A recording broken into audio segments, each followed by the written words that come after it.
Kamu tentu mengenal macam-macam merek kendaraan bermotor yang ada di Indonesia.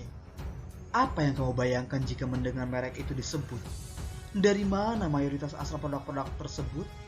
Ya, kamu tidak asing lagi dengan negara asal produk-produk tersebut, yakni Jepang. Jepang adalah sebuah negara kepulauan di Asia Timur, letaknya di ujung barat Samudra Pasifik, di sebuah timur laut Jepang, dan bertetangga dengan Tiongkok, Korea Selatan, dan Rusia. Apa kamu tahu bahwasanya Jepang pernah menjajah Indonesia? Meskipun masa pendudukan Jepang hanya berlangsung relatif singkat, tetapi memberi dampak yang penting dalam perjalanan sejarah bangsa Indonesia. Propaganda Jepang mengenai tata pemerintahan baru, keberpihakan sebagai sesama bangsa Asia, dan janji akan kemerdekaan memberikan harapan bagi rakyat Indonesia. Nah, bagaimana kisah pendudukan Jepang selama 3,5 tahun di Indonesia? Pada kesempatan kali ini saya akan membahas tentang pendudukan Jepang di Indonesia. Mari kita simak baik-baik. Assalamualaikum warahmatullahi wabarakatuh. Salam jas merah. Baiklah, sebelum kita lanjut ke materi pembahasan, perkenalkanlah nama saya Ropi Udin dengan NPM 2018155064. Saya berasal dari kelas ekstensi 8A, program studi pendidikan sejarah di Universitas Indraprasta PGRI Jakarta. Tugas ini diajukan untuk memenuhi tugas akhir di mata kuliah TIK dalam pembelajaran sejarah. Baiklah, kita langsung saja ke materi. Let's get close, let's go. Kedatangan saudara tua, sebagaimana Jepang menyebut dirinya, mula-mula disambut dengan penuh harapan, tetapi kemudian mengecewakan rakyat. Meskipun demikian, pendudukan Jepang membuka sejarah baru bagi Indonesia. Baik, di bagian pertama ini kita akan membahas tentang modernisasi dan perkembangan imperialisme di Jepang. Yang pertama yaitu adanya restorasi Meiji di awal modernisasi Jepang. Bisa kita ketahui, restorasi Meiji adalah suatu peristiwa pada abad ke-19 yang menunjukkan berakhirnya kekuasaan shogun dan dimulainya kekuasaan kaisar di Jepang. Sejak restorasi ini terjadi, Jepang semula menutup diri dari pengaruh asing berubah menjadi terbuka terhadap segala bentuk kehadiran asing. Nah, yang pertama yaitu sejak tahun 1639, Shogun Tokugawa menjalankan politik Sukako atau politik isolasi. Politik Sukako adalah kebijakan pemerintah Jepang untuk menutup negaranya dari bangsa asing, meski kenyataan pada saat itu Jepang masih memiliki hubungan politik dengan negara-negara seperti Cina, Korea, dan Belanda. Yang kedua, terjadi persaingan antara shogun dan daimyo atau tuan tanah yang semakin ketat. Selanjutnya ada pada tanggal 31 Maret 1854, Commodore Machio Chiperi datang dan berhasil memaksa Jepang menandatangani perjanjian Kanagawa pada tahun 1854. Kaisar Meiji mengadakan perubahan melalui kebijakan restorasi Meiji di berbagai bidang, baik militer, pendidikan, ekonomi, sosial, dan hukum. Untuk selanjutnya adanya doktrin Hakko Aichiu tersebut dari ajaran Shinto membuat Jepang tumbuh menjadi negara modern yang berambisi untuk menguasai negara lain. Selanjutnya ada Jepang muncul menjadi negara imperialis baru di dunia. Imperialisme Jepang. Beberapa usaha Jepang dalam membangun dan memperluas imperiumnya adalah sebagai berikut. Yang pertama, Perang Sino-Jepang pertama pada tahun 1894 sampai 1895. Yang kedua, adanya Perang Rusia-Jepang pada tahun 1904 sampai 1905. Perang Rusia-Jepang adalah konflik yang sangat berdarah yang tumbuh dari persaingan antara ambisi imperialis Rusia dan Jepang, Manchuria, dan Korea. Peperangan ini utamanya terjadi karena perebutan kota Port Arthur dan Jazirah Liaodong, ditambah dengan jalur rel dari pelabuhan tersebut ke Harbin.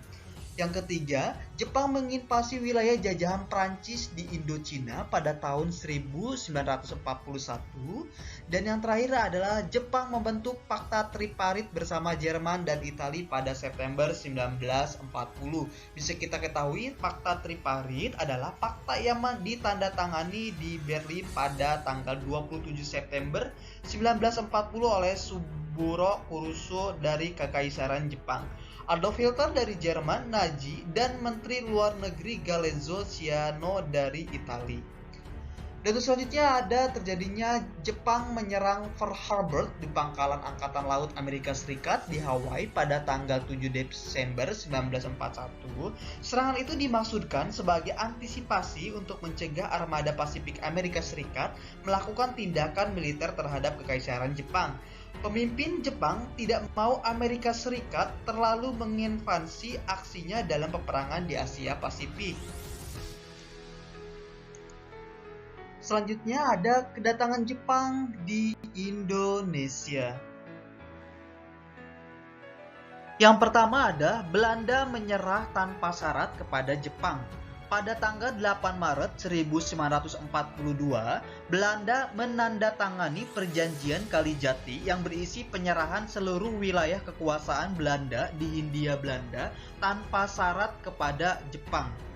Dengan demikian, Perjanjian Kalijati merupakan awal dari masa pendudukan Jepang di tanah air.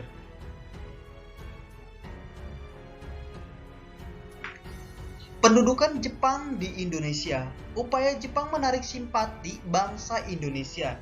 Yang pertama, Jepang mengaku sebagai saudara tua bangsa Indonesia. Yang kedua, Jepang menjanjikan bangsa Indonesia untuk menggunakan bahasa Indonesia, menyanyikan lagu Indonesia Raya, dan mengibarkan bendera merah putih. Selanjutnya, Jepang mengganti semua nama-nama jalan, gedung, dan nama dalam bahasa Jepang. Dan terakhir adalah Jepang membentuk Gerakan 3A. Gerakan 3A adalah propaganda yang menyatakan bangsa-bangsa di Asia harus bersatu dengan Jepang, yaitu Nippon Pemimpin Asia, Nippon Pelindung Asia, dan Nippon Cahaya Asia. Di bagian ketiga, ada dampak pendudukan Jepang di Indonesia. Yang pertama ada di bidang politik. Di bidang politik, Jepang membagi wilayah Indonesia menjadi 3 wilayah pemerintahan militer. Wilayah Indonesia dibagi menjadi 10 keresidenan atau shu, mengangkat tokoh politik Indonesia ke dalam struktur pemerintahan, tetapi jabatan tertinggi dalam sebuah lembaga tetap dipegang oleh orang Jepang. Membentuk Badan Pertimbangan Pusat atau Chosanin pada tanggal 1 Agustus 1943, membentuk organisasi putra atau Pusat Tenaga Rakyat dengan tokoh yang dikenal sebagai 4 serangkai dengan tujuan memusatkan segala potensi rakyat Indonesia untuk membantu melawan sekutu. Dan untuk selanjutnya di bidang militer, Jepang menugaskan polisi rahasia atau Kempetai dalam masyarakat Indonesia untuk mengawasi gerak-gerik bangsa Indonesia. Selanjutnya, Jepang membentuk sebagai organisasi militer dan semi-militer, diantaranya ada Peta, Giguyun, Seinedan, Keibodan, Barisan Pelopor, Fujikai, Gokatai, dan Heiho. Dan untuk terakhir ada di bidang ekonomi. Di bidang ekonomi, Jepang juga membentuk Kumiai atau koperasi partai. Selanjutnya, bangsa Indonesia dipaksa menanam tanaman jarak. Dan yang terakhir, sumber daya alam Indonesia dikuras habis untuk kepentingan pemerintahan Jepang. Bagian 4, perjuangan meraih kemerdekaan pada masa pendudukan Jepang. Yang pertama ada dengan cara kooperatif. Cara kooperatif adalah perjuangan yang sifatnya moderat atau lunak dan bersedia untuk bekerja sama dengan pemerintahan penjajah. Perlawanan menggunakan teknik kooperatif ini muncul karena Jepang melarang berdirinya semua organisasi pergerakan nasional.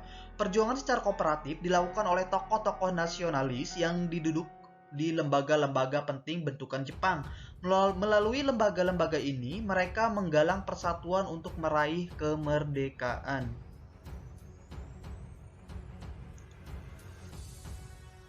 Yang kedua, ada cara bawah tanah. Gerakan perjuangan bawah tanah adalah perjuangan yang dilakukan secara tertutup dan rahasia. Perjuangan bawah tanah ini dilakukan para tokoh nasionalis yang bekerja di instansi-instansi pemerintahan bikinan Jepang. Yang pertama ada kelompok Sukarni. Gerakan yang dilakukan kelompok Sukarni adalah menyebarluaskan cita-cita kemerdekaan, menghimpun orang-orang yang berjiwa revolusioner, dan mengungkap kebohongan-kebohongan yang dilakukan oleh Jepang. Yang kedua ada kelompok Ahmad Subarjo. Ahmad Subarjo berusaha menghimpun tokoh-tokoh bangsa Indonesia yang bekerja dalam Angkatan Laut Jepang. Atas dorongan dari kelompok Ahmad Subarjo, Angkatan Laut berhasil mendirikan asrama pemuda yang bernama Asrama Indonesia Merdeka. Yang ketiga ada kelompok Sultan Syahrir. Pada masa pendudukan Jepang, Syahrir berjuang diam-diam dengan cara menghimpun teman-teman sekolahnya dulu dan rekan-rekan seorganisasi pada zaman Hindia Belanda. Terbentuklah satu kelompok rahasia, kelompok Syahrir. Dalam perjuangannya, Syahrir juga menjalin hubungan dengan pimpinan-pimpinan bangsa yang terpaksa bekerja sama dengan Jepang. Yang terakhir, kelompok pemuda. Kelompok pemuda pada masa Jepang memperoleh perhatian khusus dari pemerintahan Jepang. Jepang berusaha mempengaruhi para pemuda Indonesia dengan propaganda yang menarik. Dengan demikian, nantinya para pemuda Indonesia adalah alat yang ampuh guna menjalankan kepentingan Jepang. Namun Indonesia, baik pelajar atau mahasiswa, tidak mudah termakan oleh propaganda Jepang. Mereka menyadari bahwa imperialisme yang dilakukan Jepang pada hakikatnya sama dengan IM. Bagian terakhir ada perjuangan meraih kemerdekaan pada masa pendudukan Jepang. Yang pertama ada janji kemerdekaan dan BPUPKI. Jepang pun berusaha meraih dukungan dari rakyat Indonesia. Salah satu cara yang dilakukan adalah dengan memberikan janji kemerdekaan yang dikenal dengan janji Koiso. Janji Koiso disampaikan Perdana Menteri Kuniaki Koiso pada tanggal 7 September 1944 dalam sidang istimewa Teikoku Henkai ke-85 di Tokyo. Oleh karena terus-menerus terdesak, maka pada tanggal 29 April 1945, Jepang memberikan janji kemerdekaan yang kedua kepada bangsa Indonesia, yaitu janji kemerdekaan tanpa syarat yang dituangkan dalam maklumat Gunseikan atau pembesar tertinggi sipil dari pemerintah militer Jepang di Jawa dan Madura.